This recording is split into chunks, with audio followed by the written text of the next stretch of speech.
Cody Rhodes' heel turn confirmed. The best and worst of WWE SmackDown. Bad Bunny claims he is the greatest celebrity wrestler of all time. Jelly Roll is unwelcome in WWE. Gunther is struggling with an injury ahead of SummerSlam. The WWE called out for lazy booking SummerSlam. Bron Breakker says his WWE main event push was always the plan. Seth Rollins' injury just helped. Paul Heyman strikes a secret deal for SummerSlam. Solo Sikoa speaks out on Roman Reigns being robbed. Let's dive right in. The best and worst of WWE SmackDown. WWE Friday Night SmackDown just wrapped up, delivering a crucial final push before the massive two-night SummerSlam 2025 this weekend. Triple H and WWE didn't hold back, packing the Blue Brand's show with big moments and matches instead of coasting into the premium live event. The episode was a strong one, with plenty of highlights that got fans excited. But not everything went perfectly. Some choices raised eyebrows, especially with the brand's future in mind. Questions linger about how certain stars were introduced, and others seemingly written off. Here's a breakdown of the best and worst moments from this week's SmackDown, including a surprising character shift and a match that blew everyone away. Number 1. The best. Julia and Zelina Vega stole the show. Julia faced Zelina Vega for the Women's United States Championship on SmackDown, a match announced last week. Fans expected a good fight, but what they got was pure magic. Zelina and the Beautiful Madness delivered a jaw-dropping performance, easily their best main roster match yet. For Zelina, a main roster veteran of over 5 years, that's saying something. The match was a total win, boosting Zelina's status as a singles star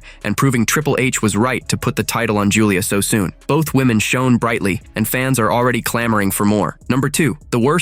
Mr. Iguana and Psycho Clown's botched debut. Angel and Berto of Legado del Fantasma put their AAA tag team titles on the line, facing a surprise challenge from AAA stars Mr. Iguana and Psycho Clown. The match was a blast, with everyone bringing their A-game, but WWE made a strange call. Iguana and Clown debuted on the main roster only to lose to Angel and Berto. Losing on debut is rough, but the bigger misstep was WWE's failure to introduce them properly, no video package or highlights to showcase their skills. Other promotions like AEW get called out for this, and Triple H deserves the same criticism here. Number 3. The best and worst. Aleister Black versus Damian Priest delivers, but Priest's future is cloudy. A hyped-up singles match between Damian Priest and Aleister Black was a highlight of SmackDown, though many wondered why it wasn't saved for SummerSlam. The answer became clear when the match ended in a disqualification, a rare non-finish for WWE's modern PLEs. Both stars worked hard and put on a solid show, but the post-match angle raised concerns. Aleister Black went wild, attacking Priest with a steel chair, the steel steps, and a devastating black mass. It felt like Priest was being written off TV. If so,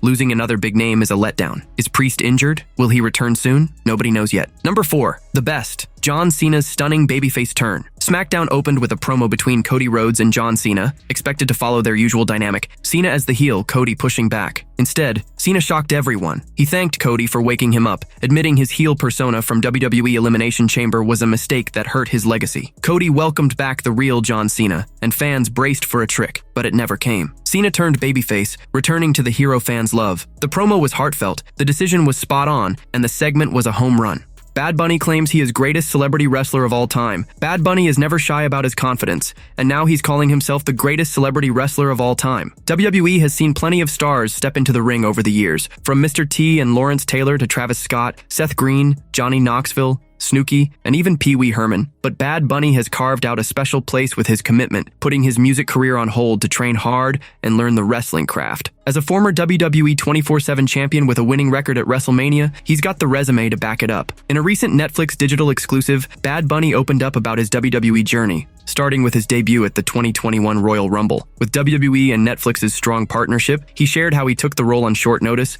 and only started serious training afterward, even recalling a shaky moment during his first rope jump. That was hard. I was scared. I slipped on the rope, so I didn't jump well, but I was like, oh yeah, finally I did it. So I'm okay. I'm alive. That was my first appearance.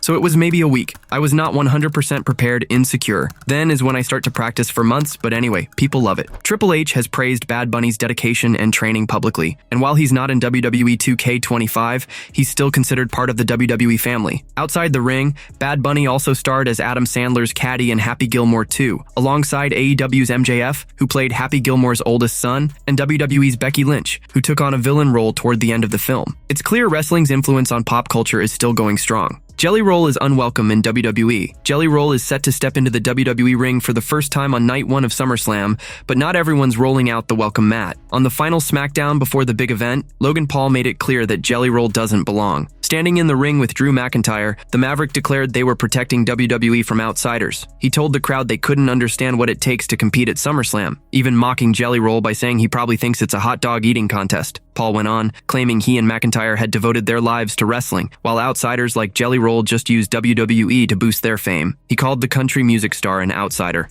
not a wrestler, and said he'd never fit in as a WWE superstar. McIntyre piled on, warning Randy Orton that whatever happens to Jelly Roll at SummerSlam would be his fault. Things heated up when Jelly Roll and Orton stormed the arena. Despite Nick Aldis trying to keep the peace, the 4 stars erupted into a wild brawl. Security rushed in to break it up, but the babyfaces took out 3 guards and stood tall in the ring. Gunther is struggling with an injury ahead of SummerSlam. Gunther is gearing up to headline Night 1 of SummerSlam against CM Punk in a high-stakes battle for the World Heavyweight Championship. Many see the straight-edge superstar as the likely winner, potentially claiming his first World Championship in over a decade. There might be a big reason for this shift. According to Dave Meltzer in the Wrestling Observer's Daily Update, the ring general is dealing with a nose injury that could force him to step away for a while. Gunther has a nose issue that may require him to take some time off. The Austrian Anomaly has been a powerhouse in WWE, starring in some of the company's biggest matches. Now, this injury might mean it's time for him to take a break and recover. Gunther has ruled the roster for most of his career, and passing the World Heavyweight Championship to CM Punk could set the stage for WWE's next era. Originally, plans pointed to Seth Rollins cashing in his Money in the Bank contract during the match, but Rollins' recent injury has likely delayed that. Still, with the match headlining SummerSlam, there's a chance Rollins could make a surprise appearance if he's cleared to compete. If Gunther loses and Punk gets cashed in on, it would give the ring general a chance to step away from the title scene. With so many possibilities swirling, tonight's main event is sure to clear things up. The WWE called out for lazy booking SummerSlam. WWE is going all out for its first ever 2-night SummerSlam, set to light up MetLife Stadium in East Rutherford, New Jersey. The company is stacking the card with star power, bringing in Cardi B to host and Jelly Roll to compete in a match, proving they're not holding back on celebrity involvement. The 2 nights are packed with huge championship bouts, but not everyone's impressed. Wrestling veteran Jim Cornette ripped into one major match on night 2 during Jim Cornette's drive-thru, calling out the 6-pack TLC match for the WWE Tag Team title as a lazy move. You know what that tells me, Brian? That tells me that I can save 30 minutes right off the top of the bat there. There's 6 teams in the one match. Ladders, tables, chairs, 12 guys, 6 teams, no DQ, lazy booking. He said, the chaotic match will see the Wyatt Six, led by Dexter Lumis and Joe Gacy, defend their newly won WWE Tag Team titles against DIY, the Street Profits, Motor City Machine Guns, Fraxiom, and Andrade and Rey Fenix. The Wyatt Six snagged the titles from the Street Profits on the July 11th SmackDown. They faced Andrade and Rey Fenix on July 25th, but Nikki Cross's interference caused a disqualification, sparking a massive brawl with MCMG, the Street Profits, and DIY. This prompted GM Nick Aldis to book the 6-pack TLC match for SummerSlam. The first TLC match happened 25 years ago at SummerSlam with the Hardy Boys, the Dudley Boys, and Edge and Christian. Since then, TLC matches have become legendary, but this year's 6-pack tag team title TLC match with 12 wrestlers will be the biggest yet. It's the first TLC match at a premium live event since 2020 and the first at SummerSlam since 2009, setting the stage for a historic showdown. Bron Breakker says his WWE main event push was always the plan. Seth Rollins' injury just helped. Bron Breakker has skyrocketed to the top of Raw's roster, taking charge after Seth Rollins' injury left a gap in their faction. But according to Breakker, this spotlight was always meant for him. The foundation for his rise was laid the night after WrestleMania, when he teamed up with Rollins to ambush Roman Reigns and CM Punk. With Paul Heyman watching, their group grew stronger with Bronson Reed dominating Raw. Everything shifted when Rollins got hurt at Saturday night's main event on July 12th. With their leader sidelined, Breakker stepped up as the group's centerpiece, now set to join Reed in a huge tag team match against Reigns and Jey Uso on SummerSlam Night 1. In an interview with Josh Martinez of Z100 before the event, Breakker said this main event push was no fluke. It was always the goal, just sped up by Rollins' absence. I think me being in this role was always a plan, or always the vision for everything, but it's just happened a bit sooner than we all anticipated, just because of Seth being gone. So here we go. Injury or not, Breakker is now front and center, and SummerSlam will be his chance to prove he was born for this moment. Paul Heyman strikes a secret deal for SummerSlam. Paul Heyman might be cooking up something sneaky for SummerSlam, according to inside sources. With Seth Rollins sidelined, his crew, Bron Breakker and Bronson Reed, faces a tough fight against Roman Reigns and Jey Uso at the biggest party of the summer. In the lead-up to the event, Breakker and Reed have been relentless, overpowering Roman and Jey on multiple shows, building massive hype for their tag team clash. On a recent episode of Writing with Russo, inside sources suggested that Heyman could pull a fast one by bringing in someone like Karrion Kross to tip the scales. They proposed that Heyman might offer Kross the Money in the Bank briefcase as a reward, shaking up the storyline and making Kross a key player in the group. What would make it really interesting is, we find out that Kross gets involved, Kross helps them win, but we don't exactly know why. Then we find out that Heyman made a deal with Kross, you help us out, and your gift in return will be the Money in the Bank case. Now you got trouble in the ranks. Now, Kross can take over as the leader of the group. There's just a lot of things you can really do with that. With alliances shifting and drama brewing, it'll be a wild ride to see if this secret deal comes to life at SummerSlam.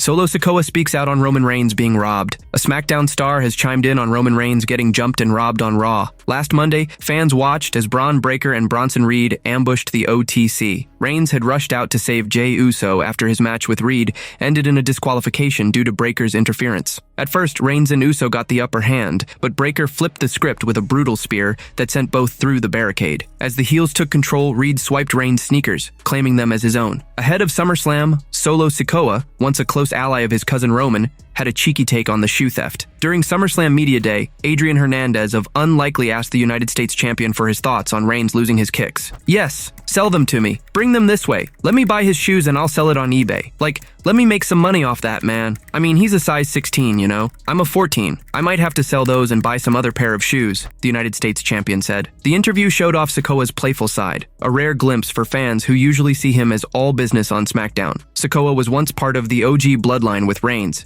debuting on the main roster at Clash at the Castle in 2022. After Reigns lost the undisputed WWE Championship to Cody Rhodes at WrestleMania 40 and took a break, Sikoa stepped up as the Bloodline's new leader, bringing in fresh members. When Reigns returned, he clashed with Sikoa, leading to a tribal combat match for the Ula Fala on Raw's Netflix premiere. At SummerSlam, Reigns gets his chance to settle the score with Bronson Reed and Bron Breakker, teaming with Jey Uso against them on Night 1. Reigns made his comeback on the July 14th episode of Raw, targeting Seth Rollins' faction and taking out Reed and Breakker. Now, with the big tag team match set for SummerSlam, the head of the table is ready to fight his way back to the top.